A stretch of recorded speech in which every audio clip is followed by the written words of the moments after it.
All right. Well, we are live. Welcome to another episode of Beyond ERP. I'm your host, Balla, and today we're diving into the world of ERP, specifically focusing on the capabilities that go beyond what a general NetSuite solution offers.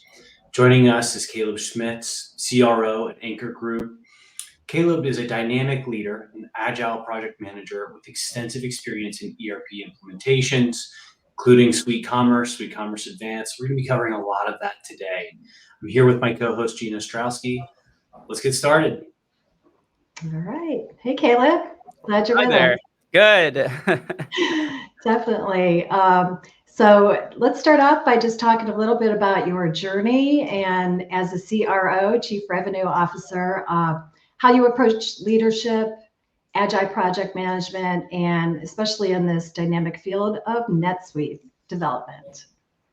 I think it's good to take a step back from the leadership standpoint because I do things a little bit differently. I start with the employee first, and then I focus on the customer. And sometimes it's different companies do things differently for that. Some do customer first, like the Amazon method is customer focused and being obsessive of the customer. And I think that's also a good approach. But my style is a little bit different on leadership. I focus on the employee first and creating healthy boundaries between our clients and our employees on the consulting and NetSuite development side. And ultimately, I find that it has a natural impact of providing the best customer experience from NetSuite development and any type of project management. It creates the right boundary and tone for the whole relationship. And so from a leadership standpoint, focus on the employee first, knowing well that it's going to have the best impact for the customer at the end. And when that comes with any development project, sometimes there's hiccups along the way. And if you can have a really healthy relationship, it's really easy to overcome those hiccups, resolve them, and get the job done faster and with better quality. And that's really my style for how I approach it. And Caleb, maybe taking a step back, can you tell us a little bit more about Anchor Group, your experience with all things e-commerce, kind of how you all have become somewhat of the preeminent kind of go-to player as it relates to Suite Commerce with NetSuite? Well, I think over the last 10 years, there's been a really big focus on direct-to-consumer B2C e-commerce.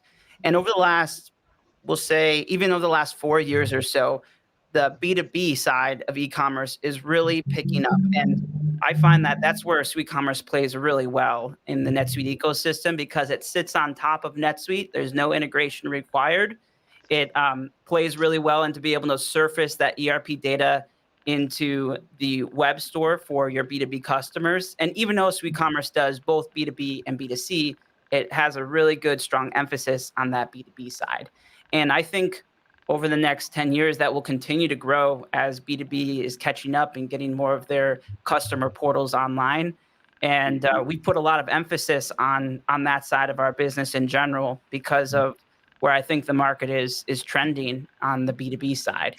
And so we've worked really hard in the last 5-6 years, being really talented, doing thousands of hours a month of just e-commerce work alone in the NetSuite ecosystem. And as you kind of talk through all of your e-commerce experience, I think some of the uniqueness of your features, your capabilities with the NetSuite platform, can you walk us through some of your unique IP, some of the templates, some of the other capabilities that Anchor Group provides to the e-commerce prospects in the NetSuite ecosystem? Yeah. Well, obviously, with doing thousands of hours a month of work, we have a lot of IP, and we found at this point, I don't think there's anything new that frequently comes to me that I haven't solved already in the B2B e-commerce space. I will say B2B e-commerce is more complex than B2C, and that means that it often introduces unique customizations throughout that process too, and or just features that people want to have. One of the most unique features that we are frequently implementing is sales rep login on behalf functionality through the website, being able to log in with one username and password, toggle between the customer accounts. Same with a parent sub-customer relationship. I can log in as a parent, view and pay invoices. I can toggle to a sub-customer record and maybe place a separate order that's for that specific sub-customer or location. And there is a lot of unique nuances in these relationships of customer, sub-customer, and sales rep when it comes to B2B e-commerce. So there's going to be a lot of IP around that. In addition to just custom themes, any type of feature you can think of, save searches surfacing to my account for the customer portal, and having it apply a filter of customer equals logged in. So there's a lot of IP that can happen.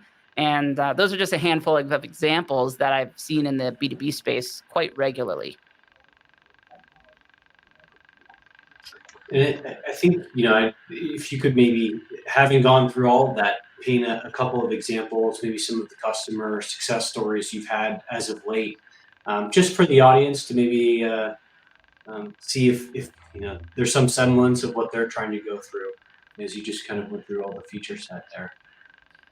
I think a lot of the success stories are in savings for these customers and how much money they can save. If you think about B2B e-commerce, it's really replacing a sales rep that can enter orders.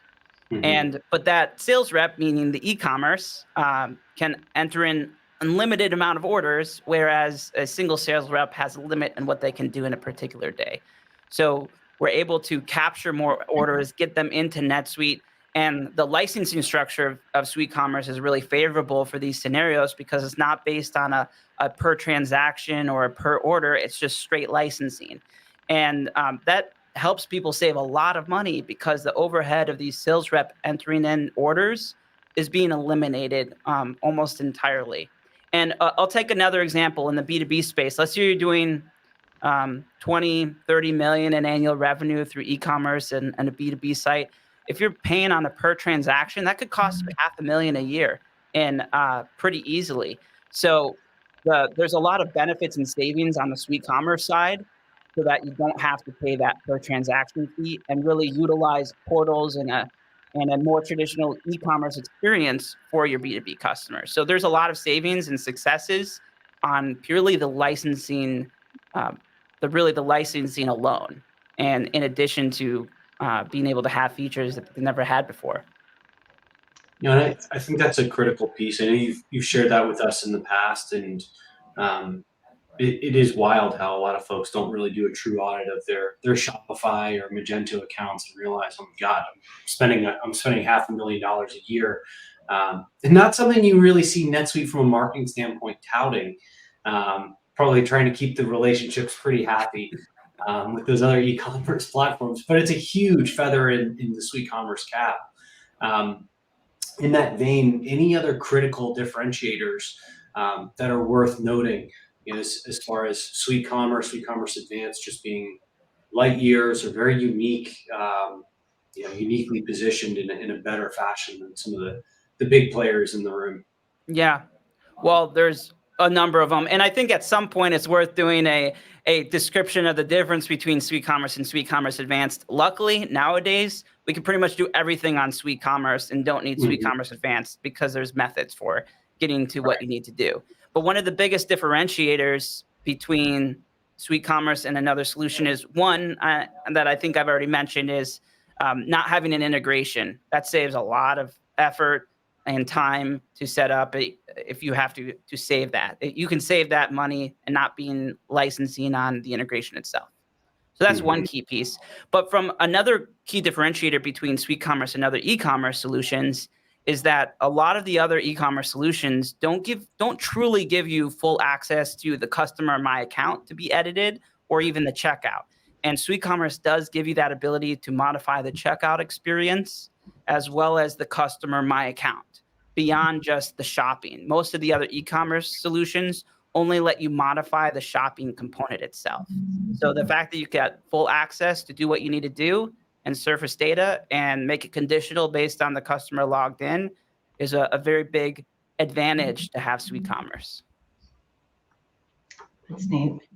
I'm glad you pointed out cost savings, time savings, I'm sure. But as we pivot, it seems like you've talked a little bit about, or I've seen online, your Christian principles kind of guide your work. I know that's an area that we don't really groove into, but as far as your company culture, it might be brought into that. So maybe you can talk about how that influences your decisions as a leader? Well, it's very hard to be a Christian in business, and identifying as such definitely forces me to work at a different standard, and partly because there's an outside perspective to hold me to a different standard as well, and I'm okay with that. I'm far from perfect and across the board, and it's hard to blend principles in these principles in business, but it's worthwhile, and even just by having a good work ethic, and that comes through from those principles as well. So I do value good work and work within those principles. So certainly hard. I don't usually make it super public, but I'm not scared to talk about it either. Understood. And then with that, you probably have unique challenges, other opportunities that you're seeing in the ERP and manufacturing space. Maybe you talk a little bit about that. Manufacturing is its own beast by itself, just in the manufacturing industry. Every manufacturing business, as much as they think that they're very similar to their competitors, they are never very similar to their competitors from a ERP and operation standpoint. A single variable in a manufacturing industry can change the entire structure of how you set up an ERP. And that can make it challenging. And it does take a little bit of time to persuade and to help educate a client of that fact, or to maybe have them adopt to a different practice or adapt to a different practice in general for their operations. That's one of the biggest components in the manufacturing space. And there's always something unique about a business, and that unique element can have impacts on the IT infrastructure in the ERP. And that's okay to have that unique element, but just know that it could introduce some complexities. And Caleb, I wanted to ask, as far as, and kind of as we get to a little bit of a close here, specific features, capabilities, new releases with NetSuite. What are you seeing? What are you liking? What are you excited about? We don't often hear a lot about just the enhancements of SuiteCommerce Advanced with NetSuite. Anything you can share with us and the general audience of capabilities, whether it be deeper ties into my account, anything you can share. We've heard with the FAR app, the integrations piece there, to a certain extent, but could you maybe give the listeners a little bit of what's happening behind the scenes? What are you excited about? Where do you think things are going in the near future? There's a lot going on with the product. And one of the biggest things is that there's a lot of partners like ourselves that are really enhancing it and bringing solutions to the market and getting creative. And so far, there's been nothing I haven't been able to solve in the SuiteCommerce ecosystem, because I get so much flexibility to modify it and make it how the client needs. And so that's really a powerful aspect, is that I don't have to wait around for the product to be updated in order to get access to new features. I can just go do it myself and get it done sooner and make it available for a client whenever they need it. So that's the nice thing. And that's why I don't pay too much attention. It's nice to know when there's a new feature being released, but I usually don't have to wait around for me to be able to solve for that use case. And so oddly enough, I don't pay a ton of attention to any of the updates for it. But that's the reason why. It's because I can just solve for it anyways. The product allows for that. And as far as the future of SuiteCommerce specifically, 1, 2, 3 years, where do you see the evolution? Do you think they're going to start kind of going and more emphasis going against the Shopify's, Magentos of the world, or kind of each partner at their own pace? Well, I actually don't see Magento or Shopify as the competitors of SuiteCommerce. I more see BigCommerce as that. And there's pros and cons with every single software, including SuiteCommerce and including with BigCommerce. And I could go on and on about the pros and cons of each of them, but there are pros and cons to be aware of each one of them. And I do think that those are the most closely connected of e-commerce solutions because of their emphasis on the B2B space. Both of them allow for B2B and B2C. There are some limitations on BigCommerce, some really cool features that are just part of the product. Maybe a little bit more in licensing costs, and then you have to deal with the integration on the BigCommerce side. And but there are some unique features that are already built in the product that I don't have to enhance within the implementation. So that is probably the main thing from a competitive standpoint. And but I see that SuiteCommerce is not going anywhere. And as B2B continues to evolve and to grow even further and further, and there is a need for an e-commerce solution that's pre-integrated, that the licensing structure is the way it is with SuiteCommerce. So there is a market need for that, and I don't think that's going to change anytime soon. Well, we certainly appreciate you joining us today. It's been a pleasure having you on the show, Caleb. And to our listeners, thank you for tuning in to another insightful episode. Till next time, for businesses seeking innovative strategies, Newmar specializes in guiding through transformation and optimization. Please feel free to reach out to Caleb, myself, or Gina. Thank you for tuning in. Join us next time as we continue exploring the journeys and insights of exceptional business leaders. Thank you, Caleb. Thank you, everybody. Have a great day. Thank you.